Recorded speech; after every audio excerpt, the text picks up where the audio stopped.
Ali Shah, clearly, as you can hear, the politics has erupted over this incident, and this letter war, of course, has erupted amidst this fresh spate of violence. Is politics needed at a sensitive time like this for Manipur? What do you make of these charges versus counter charges debate that is on? Manipur right now is going through a very, very bad phase. In fact, the things over there in Manipur are so sensitive, and it already is a political problem. And a political problem does not have a military solution at all. We should be very, very careful not to politicize it any further. Any political party, be it BJP, Congress, or whichever. The very fact remains that we as a nation, it's a fact, we have neglected the northeast part of India way too much, in fact, and it's come to a boil now. So the very fact, okay, I understand the fact that everyone would be taking interest in, or they would be making the efforts in dousing the fire in Manipur. But the golden question that rises over here is, what is the outcome? What is the result of that, of those efforts? So it has to be a very, very well planned and a well coordinated effort of the government to ensure peace in Manipur. We have an interlocutor. I'm told I had messaged the interlocutor last year. It's been over a year.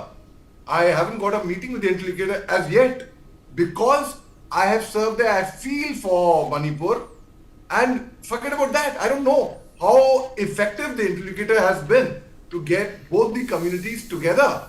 So when we talk about making efforts, I'm sure the government would be making effort, but the golden question is, where is the outcome?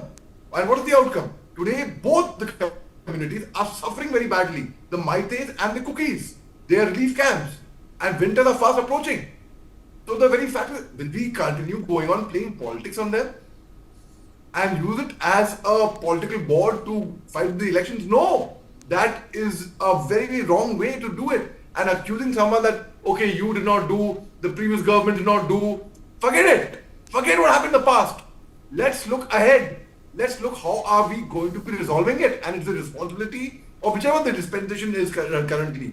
Whichever, irrespective of the political party and affinity. It is their responsibility to ensure that further on peace prevails. How they do it? How they do it is their baby. It has to be done at any cost.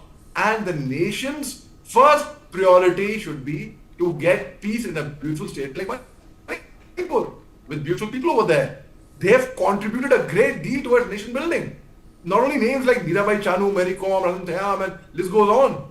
We have the Indian ambassador to Lebanon because, okay, people at least who are more keen on somehow on the war that's happening in the Gulf or Russia-Ukraine. The Indian ambassador to Lebanon is from Manipur. Sheikh Rahman Sahab, he's a Pangal. We have Indian Army contingent, part of the UN peacekeeping force in Lebanon, which consists of Maites, Kukis and Nagas, who are working shoulder to shoulder, the soldiers, to get world peace for humanity, where their own homes are in turmoil in Manipur. So Manipur is that state. It is our treasure. We should value it. How do we get peace? Last year over there, a peace committee of 51 members was formed by the government without taking the consent of the members. So the members themselves rejected it. They said, we don't want this peace committee. What? It surprises me no end that you form a peace committee symbolically to show people that we are doing something. यहाँ पे कुछ नहीं दिखाना है. We have to produce results on ground. You know, last year in winters, a friend of mine went to relief camps in Manipur on ground. These people over there had 4 biscuits to eat as their lunch, as a food, not a snack, as a food. And there's such large-hearted people, they offered the snack to the visitor. They're like, yeah, we eat, what will you eat? Come on, you eat. So they are irrespective of the community.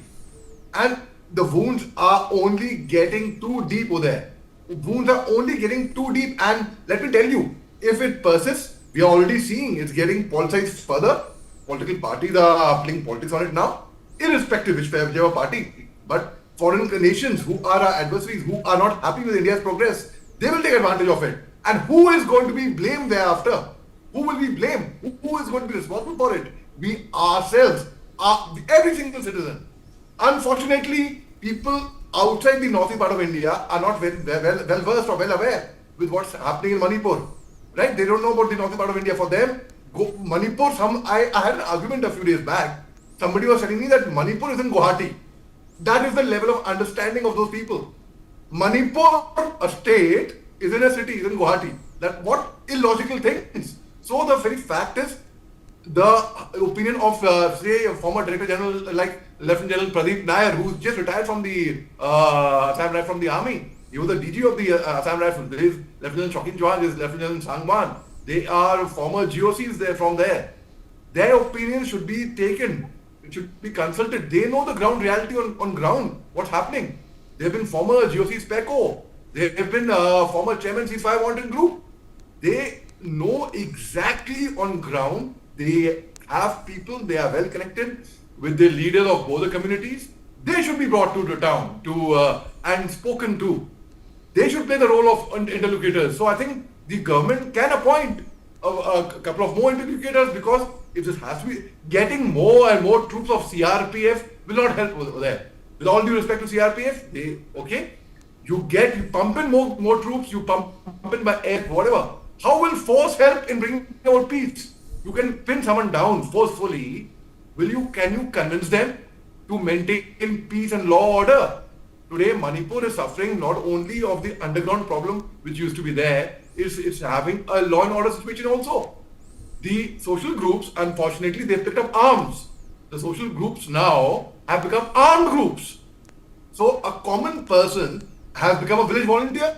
He's picked up arms, and now village volunteer means not with simple hunting guns, but sophisticated weapons, right? So now how does the security forces identify who is a village volunteer, who is an underground, that's a militant? UG, how do they... Absolutely, absolutely. That's an important point. Something drastic has to be done from New Delhi so as to solve this crisis. And as Dr. Muhammad Ali also has pointed out, this crisis has gone beyond a mere law and order situation. It has become political. It has become, so deep that, one group would, feel agitated on seeing the other community now.